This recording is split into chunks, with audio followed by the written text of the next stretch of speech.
HRN listeners. As we celebrate our 15th year, we are deepening our commitment to giving voice to the next generation of food systems storytellers, and we need your help. Our internship and fellowship programs help activate new possibilities for underrepresented and underestimated young people through experiential journalism, audio engineering, and production training.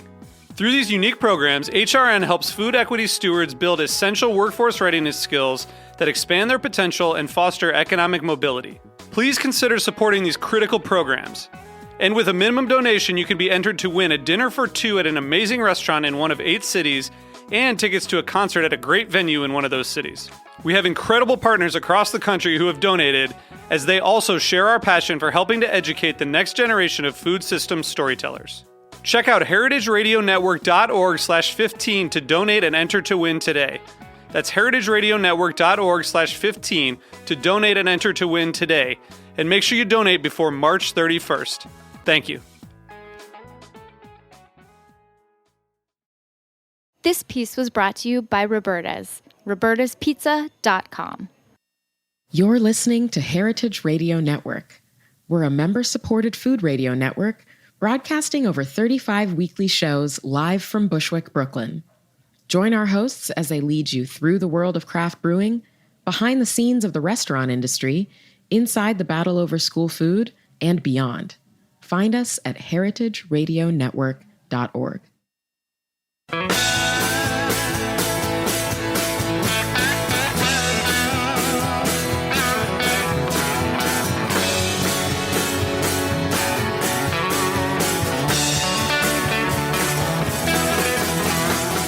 Hey, welcome to Beer Sessions Radio on the Heritage Radio Network. I'm Jimmy Carboni. Jimmy's number 43 in the Good Beer Seal. You know, it's Tuesday, March 6, 2018.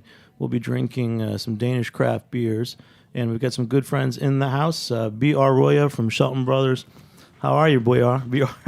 Doing well. Glad to be back. Mike Amidei from Torst. Hello. You know, it's cool to always have you guys on.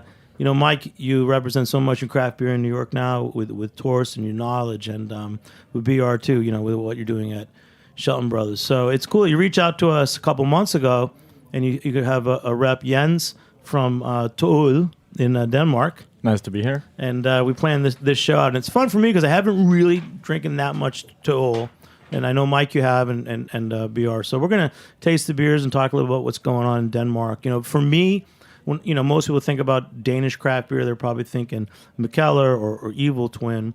But I know that through Shelton Brothers, you know, you guys have had a lot of different. We've had Amager, you know, now we have Torst. So we're gonna have a lot of different things to talk about on the show. So Jens, welcome to the show, man. Thank you. Thanks. So just give us a little background about yourself. You're working in Denmark with Torst. Yeah, I work for Torst. I do all sales and logistics. I've been working there for a year now. And we're a small Danish gypsy brewery. We export to about 52 countries. And last year we made about 76 new recipes. So we're cranking out a lot of beers, and we like to be experimental and have fun with it. And you guys are small, but you've got a reach. Yeah, I'd still say we're small, but we have quite a lot of reach. Yeah, that's great, Mike. You know, over at Torst, you guys bring in so many different beers. I like that you're not just doing American craft, and I respect that. But you want to talk us about Torst and maybe some other Danish breweries that you've worked with? Yeah, of course. Yeah, I mean, we try to highlight just kind of good beer from all over the world. Obviously, with you know, got some great local breweries as well. But yeah, we've got 21 lines to fill, and we try to have a breadth of beers available at all times. So yeah, we've poured a lot of Danish beer over the years. Torst, of course, being one of them. Evil Twin, Mikkeller, you know, Ammer, all those guys for sure. Yeah, definitely a fan of the Danish brewing. But yeah, there's a great brewing scene there, like in Scandinavia in general, but Denmark specifically, of course. I was going to ask you, like, what have you noticed in terms of like the beer scene in the U.S. versus in Denmark? I mean, the beer scene in the U.S. is exploding, as you all know. We don't get too much of it in Scandinavia. I know you have to go look for it. It's definitely available, but it's fun to come over here and you're just showering in it basically. but it's really good beer. I haven't had a bad American beer so far. That's a good thing. Yeah. And going back, BR, about 7 8 years ago, we did a couple of events featuring Danish craft beer, and we got to do a tasting at the Danish consulate, Jens, in New York City. And it's funny because the consul at the time, it seemed like people over 35 didn't know anything about craft beer from Denmark, and everyone under 35 at the party loved it and knew about it. And the consul said, it's funny, I'm embarrassed because I'm serving Budweiser at the Danish consulate, but we brought in some of the brands you had then. And of course, we have Mikkeller, the single hop series, Ammer. There were a few others that you had. And for me, it was eye-popping. I think it was the biggest widest sampling of Danish craft beer we've ever had in New York City. Yeah, we did quite a lot. And as you said, I mean, a lot of times, at the consulates, and we found this with some other consulates as well, that it's an somewhat older generation, and to them, beer is just a light lager, whether it be, a Carlsberg or a light German lager. So they're always kind of surprised that this is beer from their own country. Like we never knew about this. We had to find out about it in America when we didn't know about it. It existed in our own country. And then going back to the notes on Tool. It said that when the founders were meeting and they were in school with Mikkel, they were talking about the same type of thing where breweries in Denmark, like Carlsberg, were talking about how to brand themselves as 100-year-old breweries, but you guys thought differently. Yeah, we'd wanted. I mean, age doesn't always equal quality, so we wanted to try and go beyond that and make new fresh beers and new fresh recipes and try and play around with it as much as we could. Tool. Yeah. Well, that's what's cool though about that's what I really appreciate about the Scandinavian beers, particularly, but Danish beers a lot is they actually brew like a breadth of different styles, whereas like I find like in the U.S. a lot of the focus tends to be on IPA. So like you find a lot of breweries that will brew just IPA almost, and but it seems like they're more apt in Scandinavia and Denmark, of course, to branch out and brew a breadth of different styles, not just focus on one. And the experimental aspect is another one which I like a lot. It's kind of like going back to the idea of Noma, of finding what's local and putting those ingredients in a beer, which is really cool as well. Yeah, man. Yeah, I mean, you shouldn't be afraid to experiment. It's not. I mean. What's the first beer that we poured? So is this my first Toll? These are all ones that Jens brought with him, and these actually, some of these aren't even in the U.S. Some of the cans just landed, so he's going to have to tell you because I don't even know. Yeah, I thought it'd be fun to bring some stuff that's not available here. This is a Cloudy 9. It's a wheat session IPA, 5.5%, with a lot of mango, and then a bread strain that we found on a pear tree. Torst, the owner of Torst, his parents has a farm, and we went there and we found some pears, and we sent them to the proofs lab, where they extracted a yeast strain from them, and we tasted the yeast strain, which I cannot recommend. I mean, you get a few different yeast strains, right? And we chose this not one. Always the one they want. So we have the Cloud 9 Vid, which is with mango and orange peel, and this is a spin-off of that with a lot of wheat added, and then it's co-fermented with a new bread strain, and it gives it a really, really bready taste. 12, 13 years ago, I feel like people always had their Hefeweizens and Belgian-style wits on draft around town.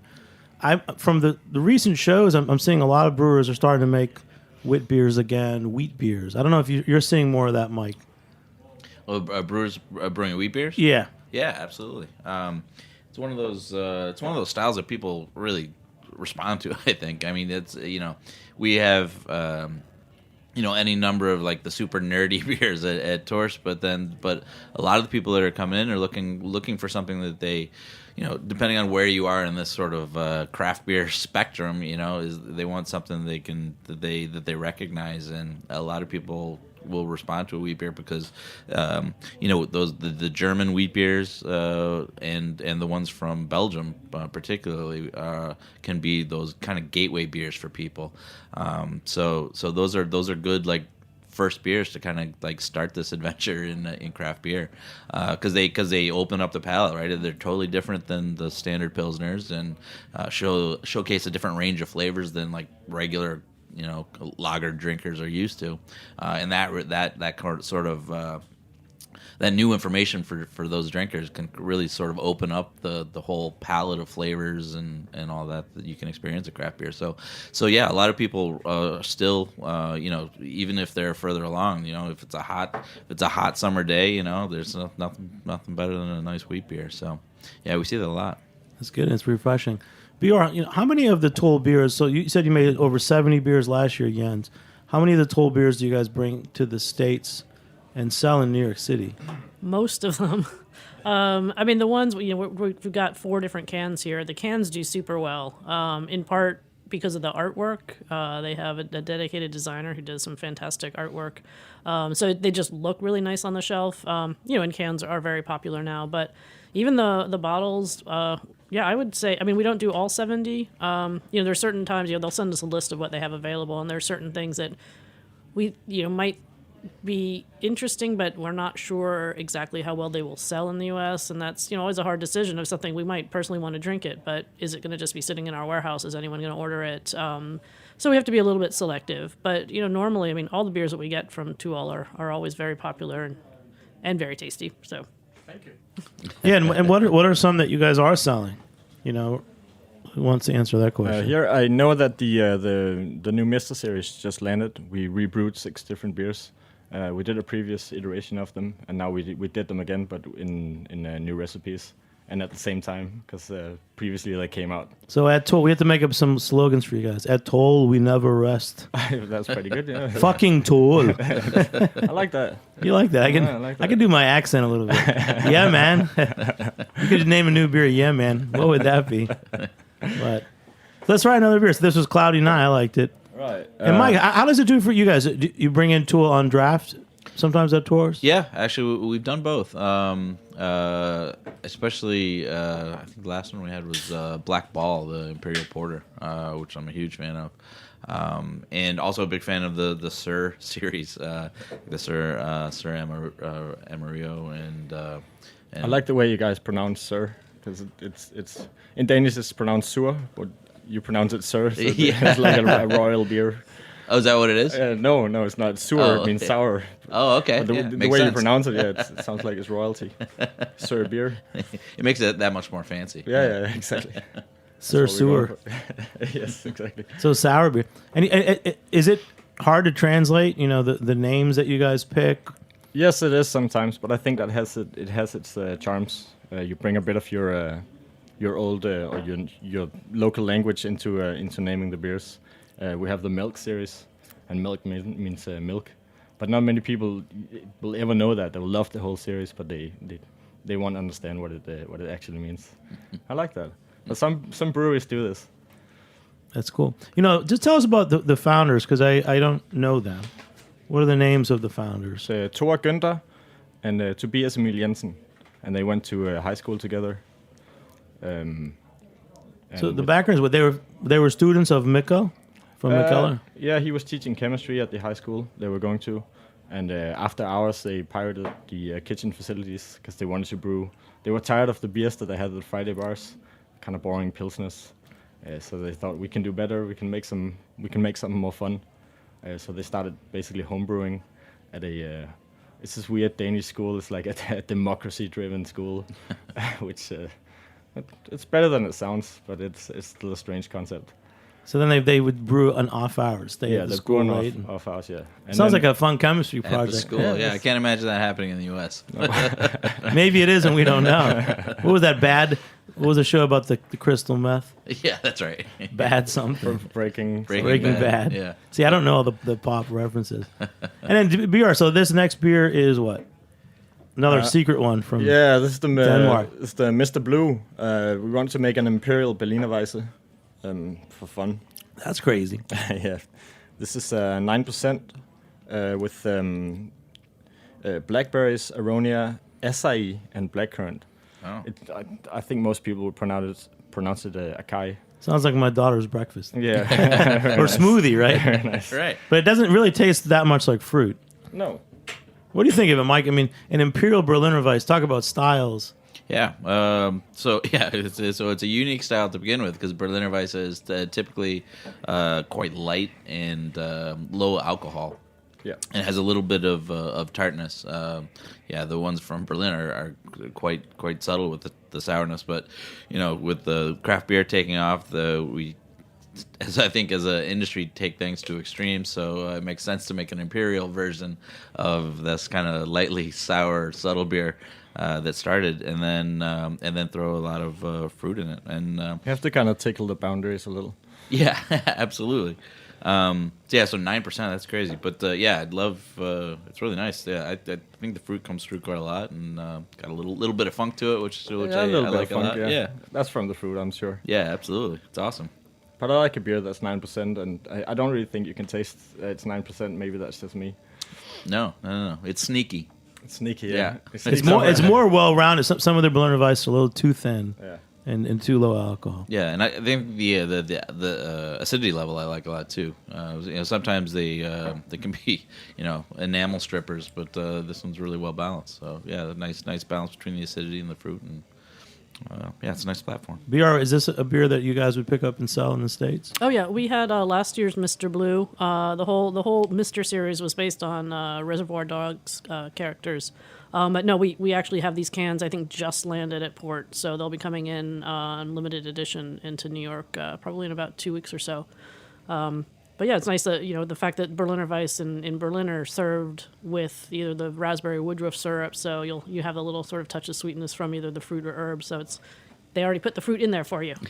Right. That's right. We're going to take a short break, but we're going to come back and talk more about places in New York City where you can get beers like Toll. I'll be back on Beer Sessions Radio. All right.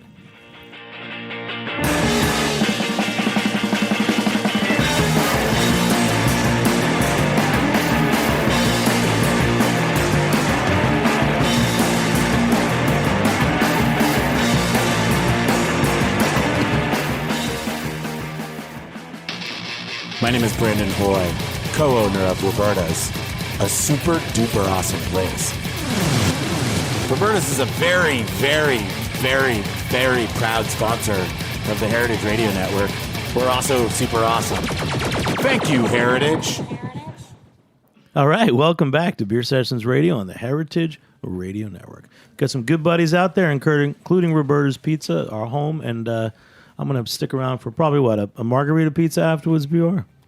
That's the fun part of the show. You usually come to Roberta's about 6 o'clock every Tuesday, and usually with the guests of the show, we're sitting somewhere That's and right. enjoying I ourselves. come for the pizza. Yeah. And the company. And the company. And the company. But so we're saying, this great Mr. Blue Imperial Berliner Weiss from Tool. So what are some of the accounts? And I know that you had Jens visiting some different, New York City bars today. Mm-hmm. What are some New York City bars that you would expect to carry this beer? I mean, really any good craft beer bar that doesn't only focus on domestics would pick this up. I mean, Torst is obviously a good example. Today we dropped by Haymaker over by Penn Station. They'll often put on one of the more sour beers. Went to the Well over here in Bushwick. I've also dropped by Arrogant Swine. They'll put on some things. Ivan Ramen, who does fantastic job over on the Lower East Side. They love the cans. Today he's actually, Jens is here on vacation, so we didn't want to make him work too hard. So we're just kind of dragging him around a bunch. We would hope to visit KCBC to give him a taste of some local beer, but we ran out of time, so we'll send him over there later this week to visit. But yeah, really any bar that has a selection of imported beers will, or good, smaller breweries, smaller imported beers will have these beers on, and better beer shops will often carry the cans and the bottles. And that's kind of what's cool about this brewery in particular is there's that range of beers, So they brew quite a lot of them. So even if if you have a certain area that you're looking to fill on a draft list, the odds are the Tool will cover it at one point or another. Yeah, if you're missing an Imperial Berliner Weisse, it's For we got example, you right? covered, Yeah. Name Actually, that would work for me because it's sour, but it's not too light. It's got a real good mouthfeel. This is a sour that I could probably sell to someone that isn't really a sour drinker. Yeah, it's, Absolutely. It's very fruity. Yeah. And what are some of the places that you liked in New York? So it's a great vacation, man. Yeah, thanks. Thanks for coming over. It's a pleasure. I mean, we'd actually booked seats at the Ivan Ramen tomorrow. I had no idea we'd be visiting today. Nice. That's a really nice place. Yeah. We asked for a little bit of food, and they just absolutely crushed us with a mountain of food. And they're quite beer focused over there. Yeah. Yeah, they had the beer lists were bigger than the menu, I think. Yeah. Yeah. That's I don't think a lot of people realize that, but yeah, it's a great place for beer. Delicious food and good beer. It's a nice combination. We have that in Copenhagen as well. I mean, we have 3 or 4 ramen places. 2 of them are Mikkeller, but they're obviously very nice. Mm-hmm. And probably decent beer selection there. Yeah, they have they have quite flying in beers. Yeah. And where are you guys going tonight? You have an tasting event tonight. Yeah, after this, we'll be at the Jeffrey on the Upper East Side, or Midtown East, I guess. They've got, I believe, 8 different drafts going on, and 2 of the past year's Mr. Series, Mr. Brown, which is Doppelbock with figs and cocoa. Is that, or no? Figs, dates, and coffee. Figs, dates, and coffee, and then also Mr. Blonde, which is strong Belgian with gooseberries. I think dry hopped strong Belgian with gooseberries. So that's last year's versions. You can get nostalgic before the new ones comes out. Yeah. So, BR, when did you find out that Jens was coming over? Because I know you put together the tasting event, this radio episode. I think our Nordic Christian who handles all relations with our Nordic breweries, I think, had let me know that he was coming over. I don't even really remember. An email came through, and then immediately, you start working the accounts and seeing. This was a little bit more not as planned as some of visits, simply because he's here on vacation. So and he's with his girlfriend, so I don't want to take too much time, but we fit in what we can, and if it falls on a Tuesday and we're able to come over and do beer sessions, happy to do that. Thank you. And then at the Jeffrey, tell me more about the Jeffrey. So, you're explaining to Jens, what he's going to encounter tonight. So they're doing a program with a lot of imports as well, beyond just American craft beer? Yeah, they do. They have a mix. I mean, there's definitely, they've got the domestic IPAs. I mean, there's always going to be a market for that. But Patrick has always been very supportive of breweries like Mars, Thierry, de la Seine is often pretty much on tap all the time there. Same with Duranca, the XX Bitter, or the Goldenberg is on draft. So a solid import program at all of his bars, really. Yeah, Jeffrey's great. I would throw it on the list of one of the better craft beer bars in New York for sure. Yeah. Oh, cool. Looking forward to going there afterwards. Yeah. And it's conveniently located right underneath the what is that little shuttle? The Roosevelt tram. The Roosevelt tram. That's right. That's the best. That's the best way to get there. Like at Torst, when people are like asking about places to hit in New York, and Jeffrey's on that list, and we're like, the best way to see it, take the F train to Roosevelt Island, and then take the tram over. You get a little sightseeing, and then some beer at the end. Everybody wins. That's a great idea. One of these days, I want to go on that tram with a pair of skis. Just like, is this the gondola to the summit? You gonna do that, Jens? What else are you doing with your girlfriend? I don't think this is should be public information. Yeah. To be honest. Thank you. Enjoy, man. Had you guys been to New York before? Never. Oh, really? Yeah, it's such a culture shift. Wow. I mean, you can go to a lot of European cities and they'll all look alike pretty much, but I'm definitely in a different country here. Yeah. Several of them. Yeah, several of them at the same time. Yeah. And what is it about Copenhagen? I mean, there's so many cool people out of there. We know Jeppe, Mikko, a lot of chefs have. What's the culture like there in terms of like beer and food?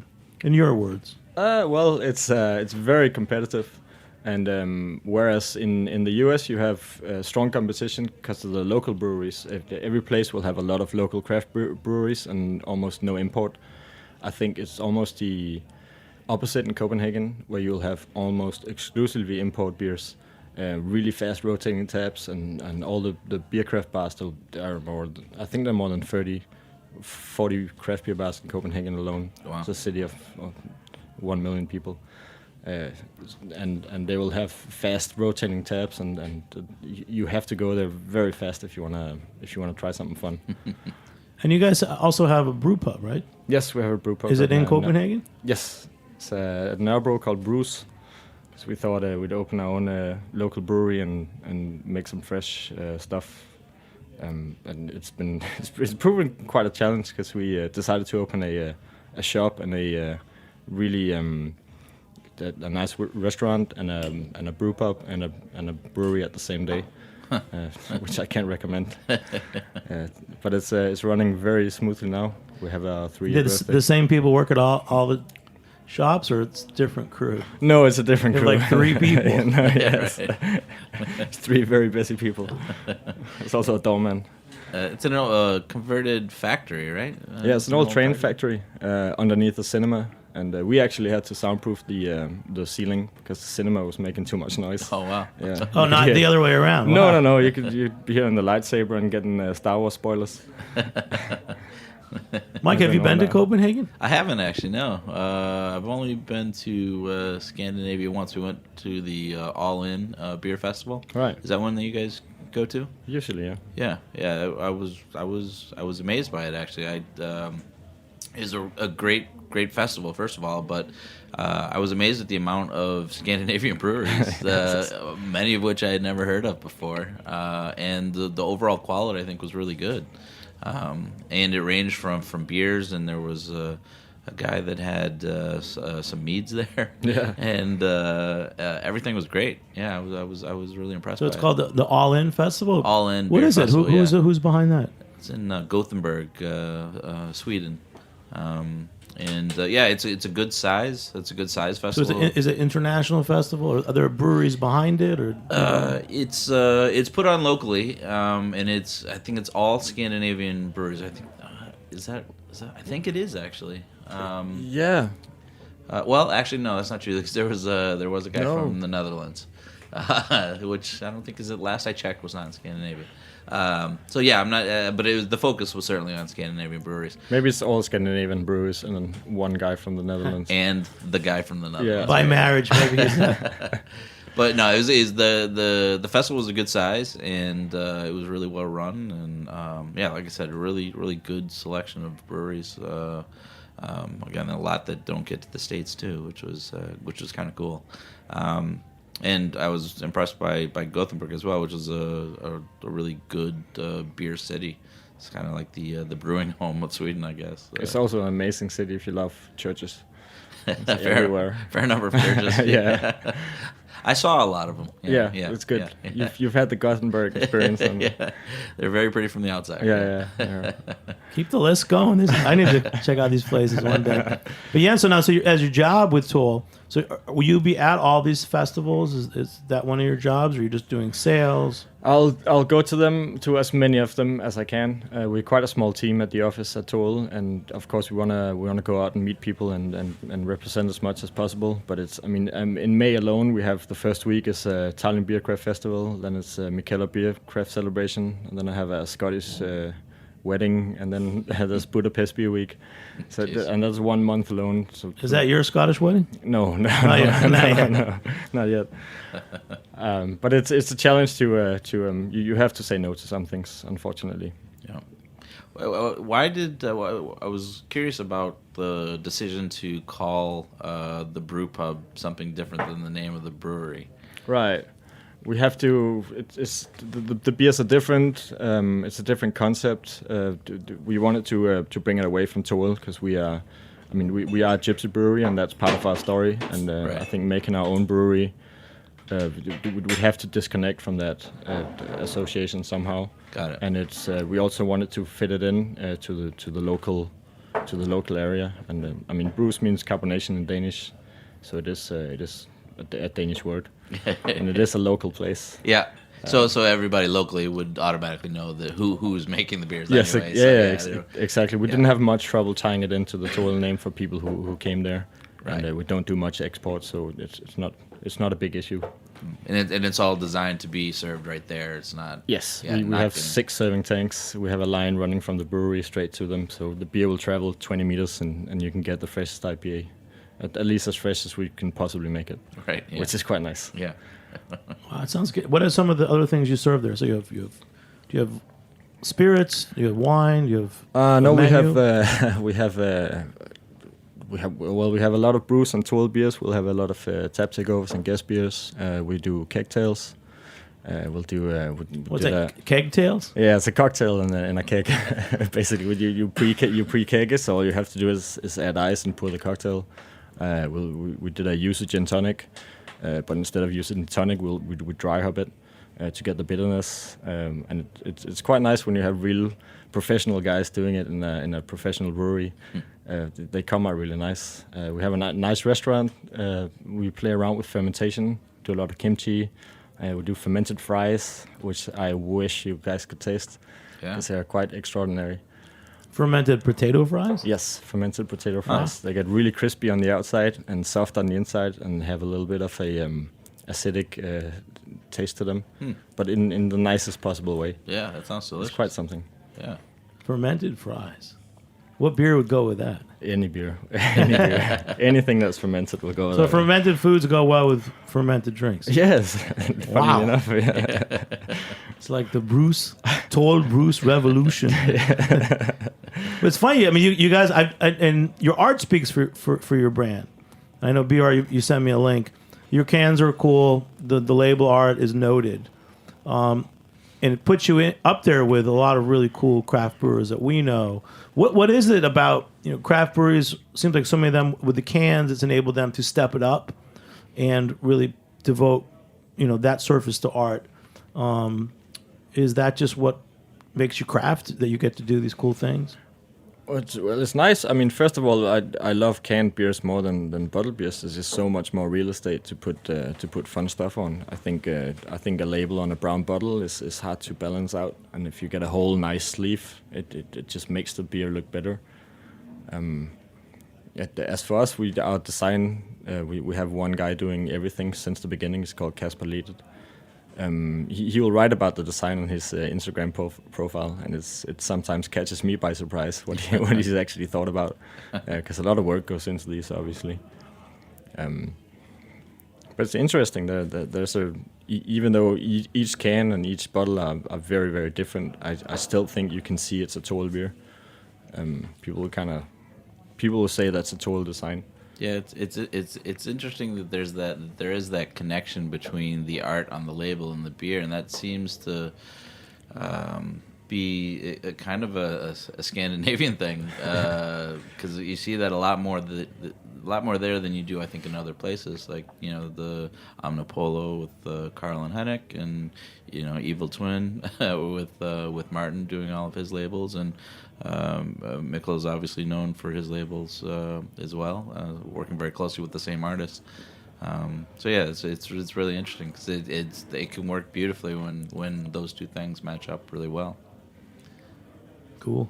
Skål. Skål to Toll. Skål to Toll. We'll be back in a few minutes on Beer Sessions Radio. All right. That's it.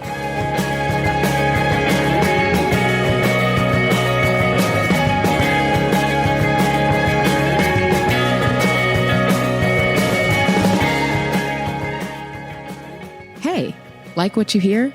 Heritage Radio Network has plenty more. With fresh programming every week, we've got something for everyone. Trying to start your own food business? Concerned about where your food comes from? Looking for the best wine or beer to bring to a party? Find our shows on iTunes or Stitcher, or head to heritageradionetwork.org to listen live and subscribe to our newsletter.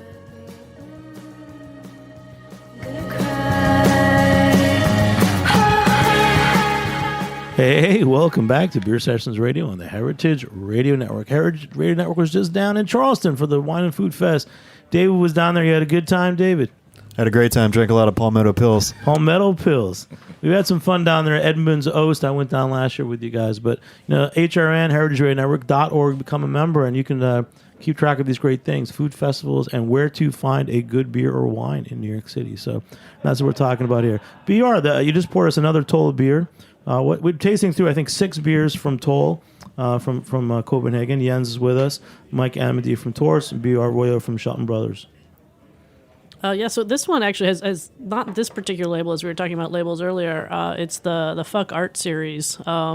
The original one that they were sending us was called Fuck Art, Let's Dance. We can swear on this We can swear. You can swear all you That want. changes everything. So we when we were talking It's with folk art.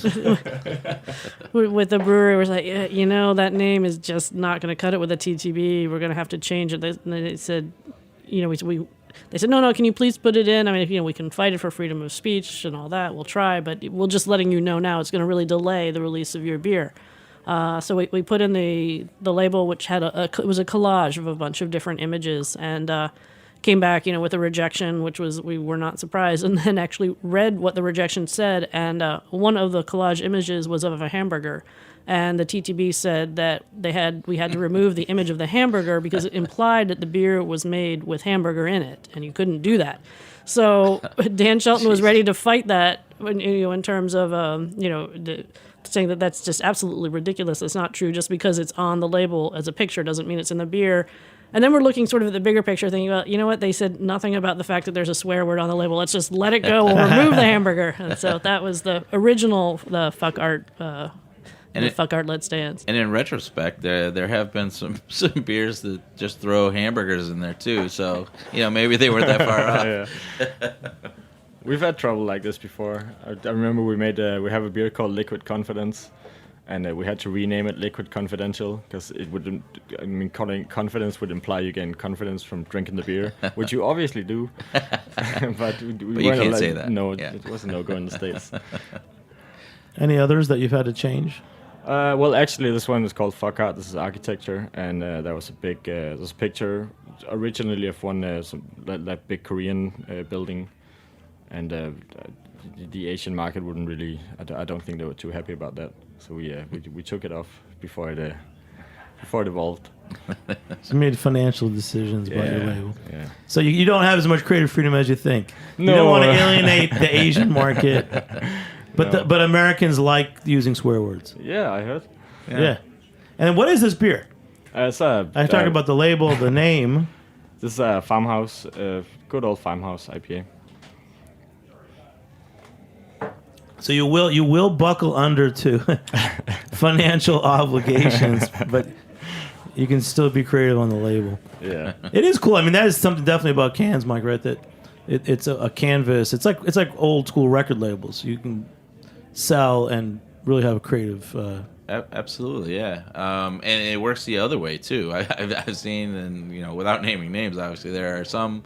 You see some breweries that where the art is just awful and the names are terrible of both the breweries and the names of the beers, and it really affects your perception of the beer itself in a weird way. If you have this awful name with an awful can, you're already mentally thinking like this can't be very good. On a subliminal level, that's kind of what you're thinking. But I think it works the opposite way too. When you have this beautiful packaging that really integrates well with the beer itself and is consistent along the whole product. It really sets it off that much, and it makes it stand out as well. It does, and it's not always about making a label art that represents the beer. I think it's fun to. I know Casper, our designer, thinks it's fun if we make a beer with mango. He'll purposely not go within a mile of a mango.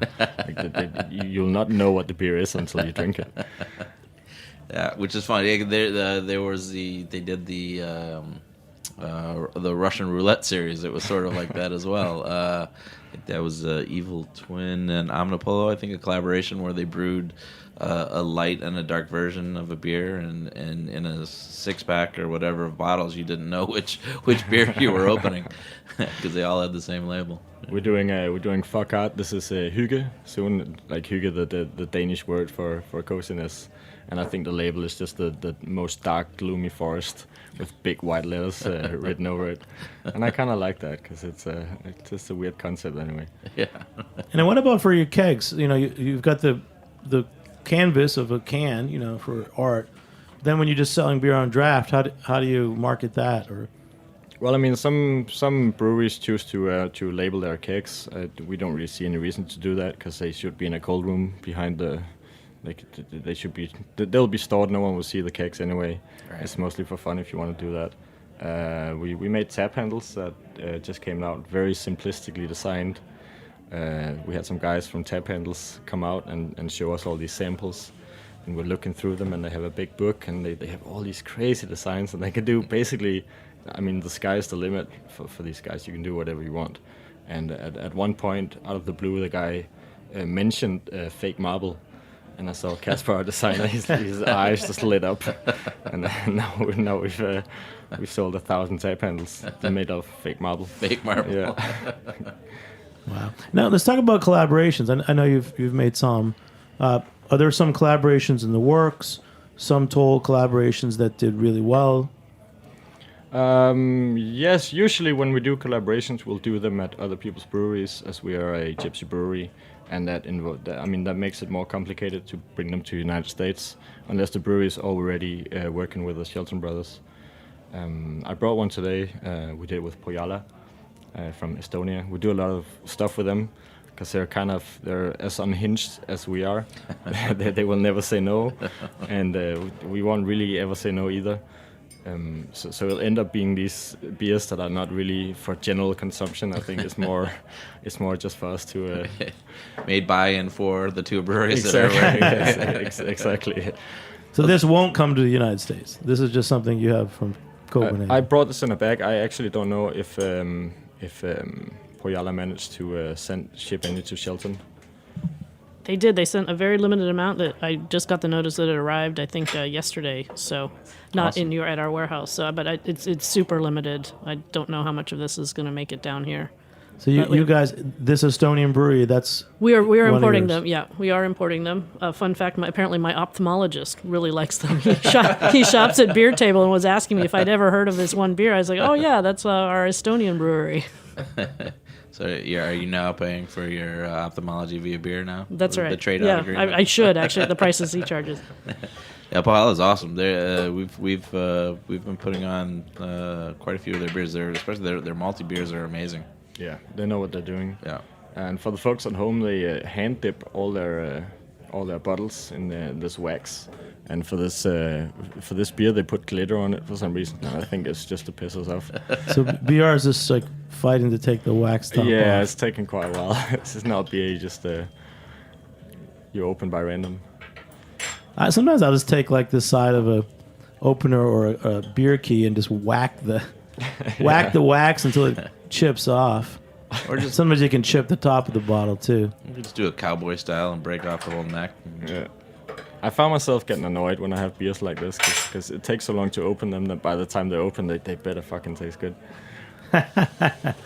So why do they do it then? Just to be weird? Because it looks so nice. It's really it represents. They have a very, very small brewery in a little dark forest in Estonia, and they do a lot of export, but they do small batches of these barrel aged stuff, and so it looks and presents itself quite exclusively.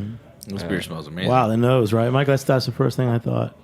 Yeah, it's It's like chocolatey, dark, plummy too, right? Mm-hmm. And what is it? It's an oat stout, barrel aged on cognac barrels, and it's really something. It's a kick. Dessert beer. It's like the brewery. A few years ago, Patrick Grew at the brewery had a line of like 16 to 20%. Yeah. Barrel aged beers that just went down so easy. Yeah. Yeah, those are the dangerous ones. Too. Yeah. You don't know what you're getting into. Your body figures it out pretty quick, but they don't taste like they've got alcohol in them. Maybe that's why I think all dangerous beer should be priced really high. Treat it like a drop by drop. Yeah, this is delicious. Is this spiced as well? Yes, Lithuanian spices. Okay. I've tried to find out what it is, but they won't tell me. So who's they? Your founders or the No, the brewers at Pojala. This is the second brew of this. We did the first collaboration a couple of years ago, and we decided to rebrew it because it's such a nice beer. Yeah, So your it's crew amazing. visited Estonia and Yes, the first time around, Yeah. not the second time around. Yeah, I mean, there's no reason to go and make a second collaboration of the same beer. But we did go over there a month ago and brew 2 other beers with them, which were just as stupid as this one. one is the Graf Gradient, a thyme and honey infused gose, and the other is a 10 apple stout with 10 different ways of integrating apple into a beer. Oh, wow. And I'm not going to go through all 10 ways because it's ridiculous, to be fair. But we had charcoal, like apple charcoal that been burned in a sauna that we infused with water and used that for the malting. We smoked the barrels with apple wood chips, and we used fermented apples and so on and so forth. Wow. But I think we're looking forward to tasting this beer. I hope people might be as well. But sometimes you got to brew beer that you want to see what happens. Yeah, absolutely. This is a cool beer, another cool find. You know, I didn't really know the full breadth and intensity of the Tool beers. And then any other collaborations that you like that you've been doing? Seems like you're doing a lot of them. Yeah, they're fun to do, and you get to be creative, and you get to meet other brewers. Obviously, we did one in Hamburg with a brewery called Budelship, where we did doing a sour mashed IPA with some smoked malts and some smoked chilies, and then we're doing a sour mash pilsner. They're actually a kettle soured pilsner. We brewed it there. They have a little garage brewery. We're planning one with Oedipus, a very nice Dutch brewery, and we have so many others in the works. It's going to be hard to list them all. But it's collaborations are a way for us to have fun. You don't really need to hit a commercial scale, and you just have to brew a beer that's fun and that you want to drink yourself. Yep.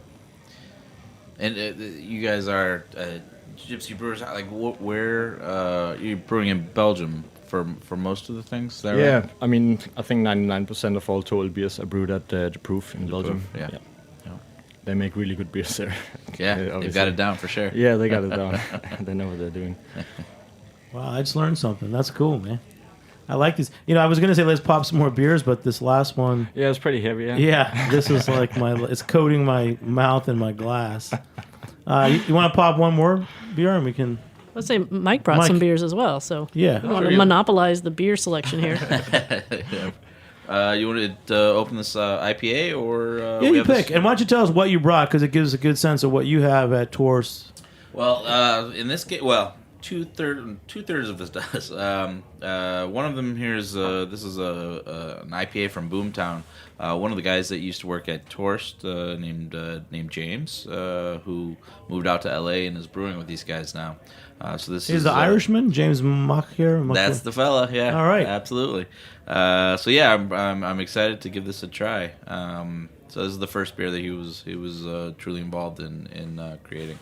The other one was brought in is Wolves and People, which is a really great brewery out west.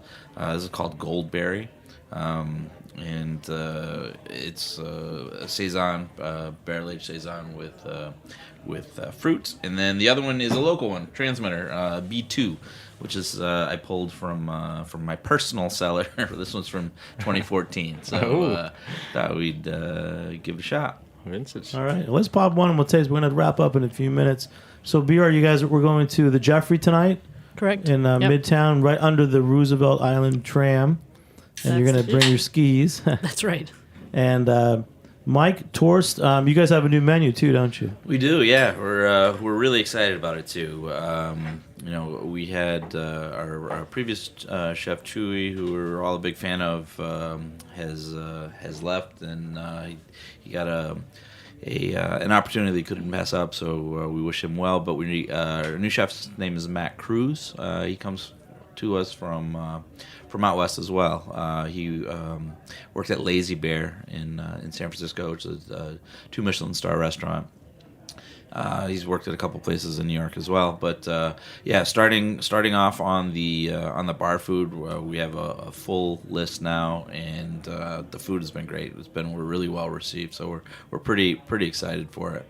And then going further into the year, the plan is to open up a tasting menu in the old Luxa space again. So we're pretty psyched for that too. So that was a great draw. I mean, to know I'm going to go out for a really great beer pairing dinner that to me that was a reason to go to Torst. So good luck with it. Yeah, thank you. Yeah, we're super excited for it. And Jens, anything you're going to the Jeffrey tonight? Have you heard anything about it? No, actually, it's one of the few places I haven't visited yet. It seems like I've been all over New York just today, but there are plenty of places to see still. I'm looking forward to being there tonight. Great, man. Really appreciate having you on, teaching us more about Tool. Coming up, we'll just finish up New York City Beer Week. It was pretty great to actually be tasting, foreign beers. Thank you, BR, for bringing in Jens. Anytime. And Toll. And it's good to think about places like Torst where there's great American craft beer, New York City beers, and other beers on tap from other countries, just like at the Jeffrey, too. And I like the well-roundedness and different flavors. There's so many. Let's just wrap it up with who wants to say a commentary on that there are different flavors and different styles of beers. And there's so much going on in the world. Well, what's kind of interesting is a lot of American breweries initially were influenced by, say, the British styles, the German styles, as coming up as home brewers. So visited Europe, tried these different beers that they couldn't find commercially, so started like that, and now, have gone off on many different tangents. And now a lot of the up-and-coming breweries in Europe, in particular, are now looking to the U.S. and then, brewing the super hoppy IPAs, or looking to do, a sour. They might make sour beers and now looking to put in different ingredients that they might not have thought of before. So it's really interesting to kind of see it come full circle from the Europeans influencing the Americans, and now almost vice versa in some cases. That's great. Well, Mike, BR, and Jens, thanks for joining me here on the Heritage Radio Network. Big shout out, special events. Our big event, Brisket King NYC, is coming up April 25th in Brooklyn. There'll be some great barbecue and kosher barbecue chefs competing for the title of Brisket King NYC. Get tickets now at brisketking.eventbrite.com. And a big shout out to Justin Kennedy, our producer, David Tadashore, engineer. And I'm Jimmy Carboni. We'll catch you next time on Beer Sessions Radio. All right. Woo. Woo. Jens, yeah.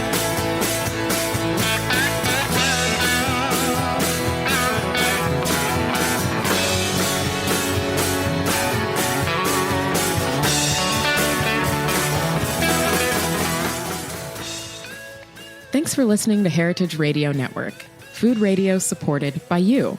For our freshest content and to hear about exclusive events, subscribe to our newsletter. Enter your email at the bottom of our website, heritageradionetwork.org. Connect with us on Facebook, Instagram, and Twitter at heritage_radio. Heritage Radio Network is a nonprofit organization driving conversations to make the world a better, fairer, more delicious place. And we couldn't do it without support from listeners like you. Want to be a part of the food world's most innovative community? Rate the shows you like, tell your friends, and please join our community by becoming a member. Just click on the beating heart at the top right of our homepage. Thanks for listening.